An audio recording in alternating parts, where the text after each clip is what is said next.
स्वयं साक्षात विष्णु है, शाखाएं स्वयं मंगलमयी लक्ष्मी है। उसके पत्तों में देवी सरस्वती वास करती है, तो उसके पुष्पों में भगवान शंकर। चतुरानंद ब्रह्मा जी इसके फल हैं और विष्णु जी इन सब का आधार है।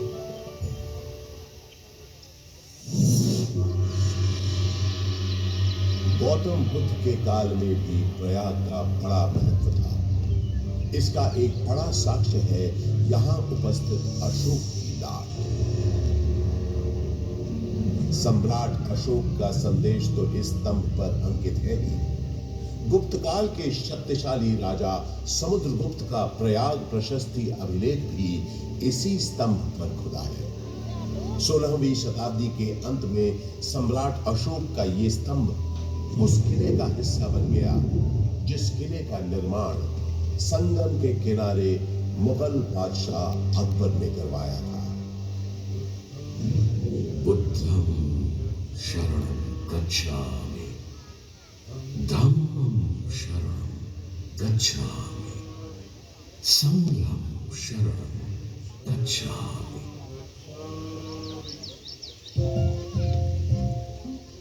हजारों वर्ष पुराने इस प्रयाग नामक नगर के आध्यात्मिक और धार्मिक महत्व से बादशाह अकबर इतने प्रभावित हुए कि उन्होंने यहाँ एक नया शहर भी बसा दिया और उसका नाम रखा इलाहाबाद, जो वक्त के साथ साथ बन गया इलाहाबाद।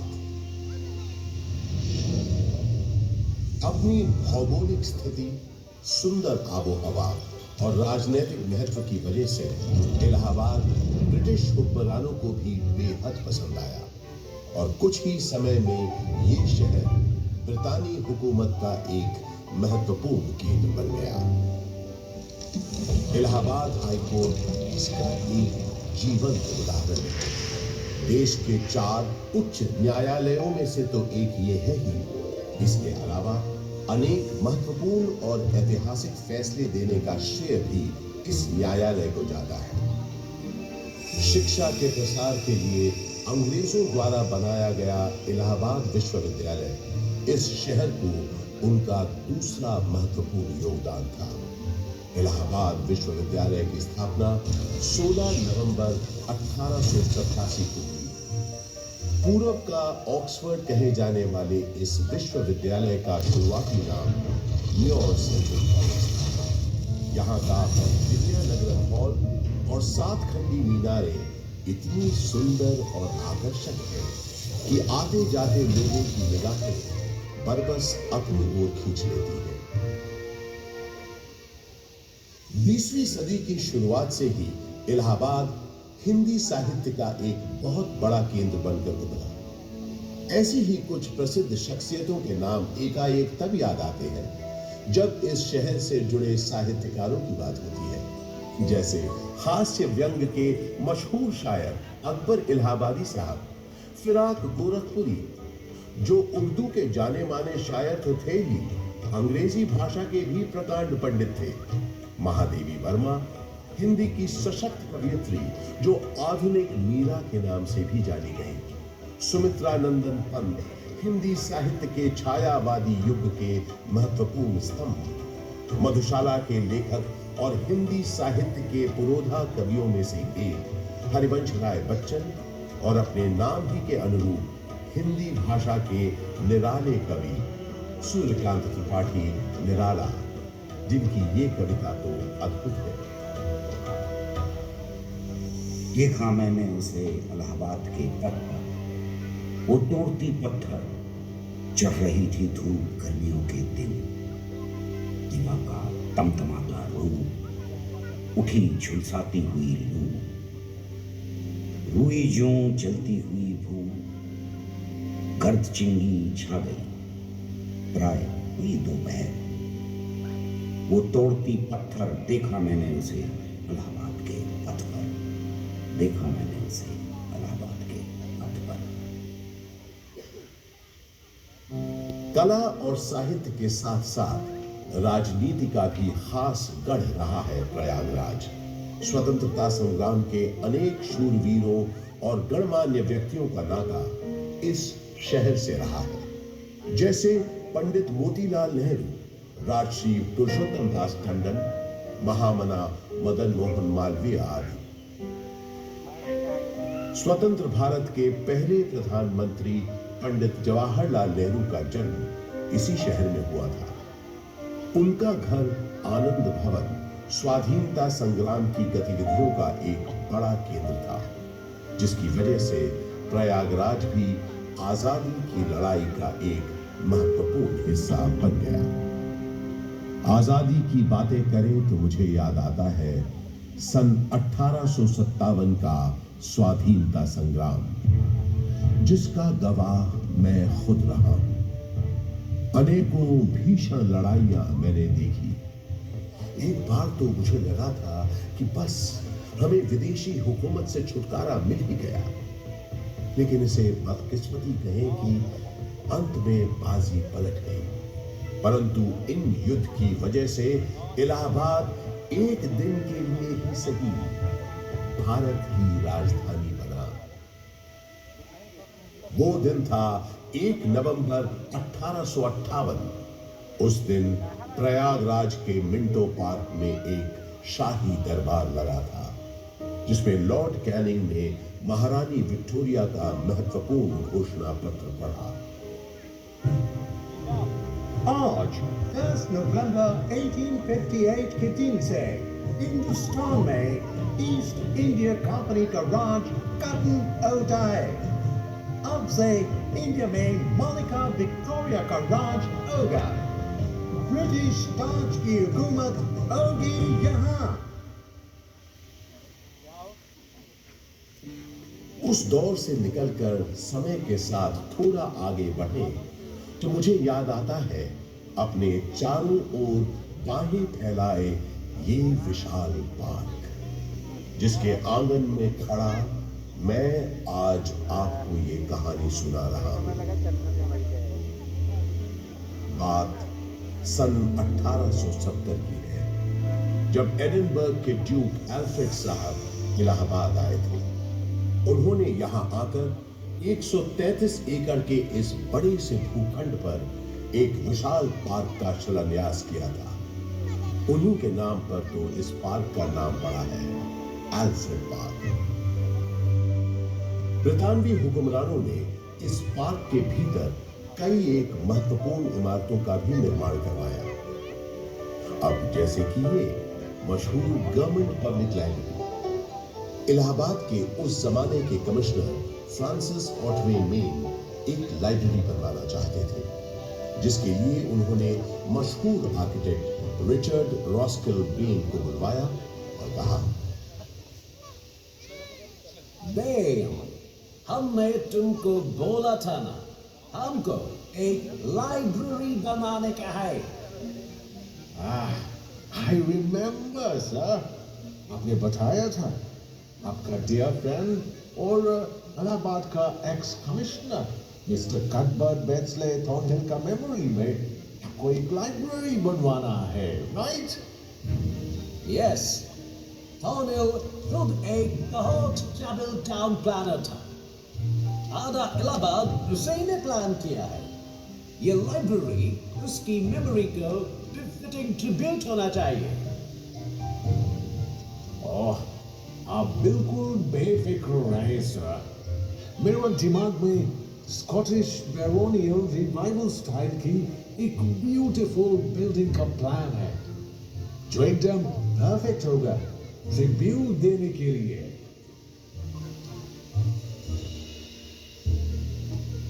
वादे के मुताबिक श्रीमान बेन ने एक बहुत ही खूबसूरत इमारत बनाई, जिसे उस जमाने में थॉर्नहिल मेन मेमोरियल के नाम से जाना जाता था। और आज हम इस शानदार इमारत को गवर्नमेंट पब्लिक लाइब्रेरी के नाम से जानते हैं।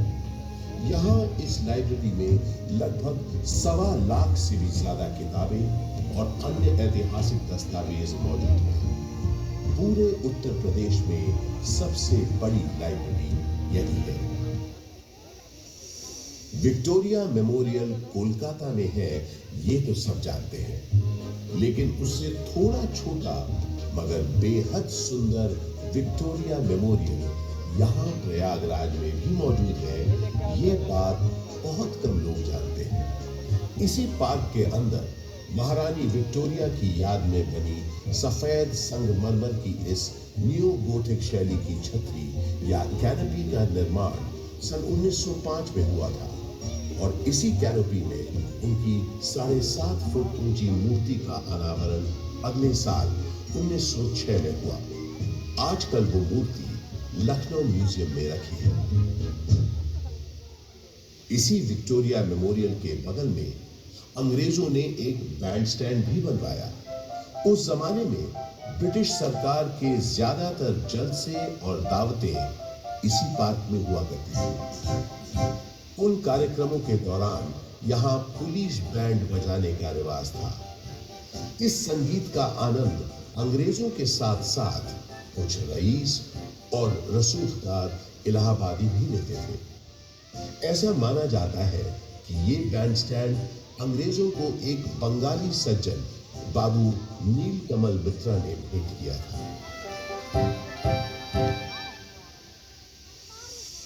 पंडित बृजमोहन व्यास और कुछ अन्य गणमान्य व्यक्तियों के प्रयासों से इलाहाबाद संग्रहालय की एक छोटे से स्तर पर शुरुआत सन 1931 में ही हो गई थी। एल्फ्रेड पार्क में म्यूजियम के वर्तमान भवन का शिलान्यास पंडित नेहरू ने 14 दिसंबर 1947 को किया और भारतवर्ष के 4 राष्ट्रीय संग्रहालयों में से एक इलाहाबाद म्यूजियम सन 1954 में आम जनता के लिए खोल दिया गया। यहाँ पुरातन शिल्पकृतियां, प्राचीन पाषाण प्रतिमाएं, कांसे की दुर्लभ वस्तुओं और पांडुलिपियों के अलावा 75,000 से अधिक कलाकृतियों का एक विशिष्ट संग्रह है। वास्तुकला के इन धरोहरों और अद्वितीय संग्रहालय के अलावा ये पार्क एक ऐसे स्वतंत्रता सेनानी के नाम के साथ भी जुड़ा है जो कभी फिरंगियों के हाथ न आया और हमेशा आजाद ही रहा। वो महान स्वतंत्रता सेनानी थे चंद्रशेखर आजाद। भारत के स्वतंत्रता संग्राम में इनका अभूतपूर्व योगदान रहा है।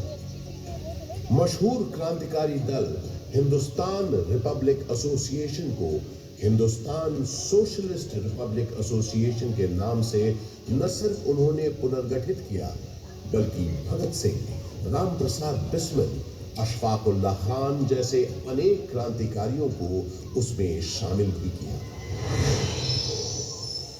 सन 1931 में चंद्रशेखर आजाद एक खुफिया और बेहद महत्वपूर्ण काम के लिए इलाहाबाद आए और 27 फरवरी के दिन उन्होंने अपनी पार्टी के एक सदस्य सुखदेव राज से इसी एल्फ्रेड पार्क में गुप्त मीटिंग की योजना बनाई। किसी भेदिए ने यह सूचना British police officer mister Lord power को दे दी। Hello, CID in charge not Baba this side. DSP Thakur Vishweshwar Singh से बात कर रहा हूँ। Urgent matter है। सलाम साहब, डीएसपी सिंह बोलता हूँ। Sing, 30 आर्म सिपाही लेकर एल्फ्रेड पार्क के पास मिलो फौरन। आपका मतलब कंपनी बात? Yes, कंपनी बात। क्वेश्चंस पूछ के टाइम मत वेस्ट करो। जल्दी करो। इस गद्दारी से बेखबर आजाद कंपनी बाग पहुंच चुके थे और पार्क में छुपे हुए थे। सुखदेव राज भी इलाहाबाद में अपने छुपने के ठिकाने से निकलकर उनसे मिलने तयशुदा जगह पर पहुंच गए। आजाद कहीं दिख नहीं रहे थे।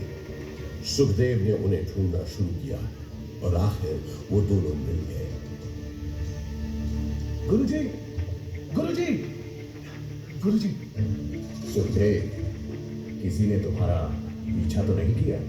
आप निश्चित रहें गुरुजी, मैंने यहाँ आते वक्त पूरी सावधानी बरती है। शाबाश सुखदेव, शाबाश। मैंने तुम्हें यहाँ बहुत जरूरी मंत्रणा के लिए बुलाया है। जी बताइए। मैं चाहता हूं कि तुम और तुम्हारे 4-5 विश्वास पात्र साथी आजाद और सुखदेव की बातचीत शुरू हुए ज्यादा देर नहीं हुई थी कि नॉर्थ पावर 30 राइफलधारी सिपाहियों के साथ यहां पहुंच गया। Mr. Chandrasekhar Tiwari, you have been surrounded by police. तुम्हें पुलिस ने घेर लिया है। तुम आज यहाँ से बचकर नहीं जा पाओगे। Surrender yourself. सुखदेव, तुम निकलो फौरन। रहने दो मुझे, मैं आपको अकेला छोड़कर नहीं जाऊंगा। बहस मत करो, जाओ, ये मेरा आदेश है, जाओ। पर आप, जब तक मेरे पास ये मेरी ममतुल तुम्हारा है, मेरा कोई पाल भी बाका नहीं कर सकता। अब जल्दी जाओ यहाँ से, और जब तक मेरा अगला संदेश न मिले तब तक चौकन्ने रहना, संभल कर रहना। सुखदेव, अब जाओ यहाँ से, तब तक मैं इनको रोकता हूँ। पल भर में नॉर्थ पावर ने आजाद पर गोलियां बरसानी शुरू कर दी। आजाद यही बगल में जामुन के पेड़ के पीछे छुपे पुलिस का मुकाबला कर रहे थे। जख्मी होने के बावजूद उस दिन उनकी गोलियों से नॉर्थ पावर और डीएसपी सिंह दोनों घायल हुए। आजाद के पास गिनती की गोलियां थी, जबकि पुलिस के पास न गोलियों की कमी थी न बंदूकों की। फिर भी आजाद उनसे अपने पास बची आखिरी गोली तक लोहा लेते रहे। आजाद ने प्रण लिया था कि वो हमेशा आजाद रहेंगे। उन्होंने अपना प्रण निभाया और वो हमेशा आजाद ही रहे। उन्होंने अपने पास बची आखिरी गोली से अपने प्राण न्योछावर कर अपनी प्यारी मातृभूमि के लिए आत्मबलिदान दे दिया। स्वतंत्र भारत का सपना अपने दिल में लिए वो शहीद तो हो गए, लेकिन हिम्मत और बहादुरी की मिसाल चंद्रशेखर आजाद हमारे दिलों में हमेशा के लिए अमर हो गए। आज हमारा भारत देश एक स्वतंत्र देश है, तो उसका श्रेय शहीद आजम चंद्रशेखर आजाद जैसे लोगों के उत्सर्ग को, उनकी शहादत हो जाता है, जिन्होंने अपनी जान से भी ज्यादा प्यारी मातृभूमि के लिए हंसते हंसते अपने प्राणों की आहुति दी। आजाद अक्सर कहा करते थे, अंग्रेजों की गोलियों का हम सामना करेंगे। हम आजाद थे, आजाद हैं, आजाद ही रहेंगे।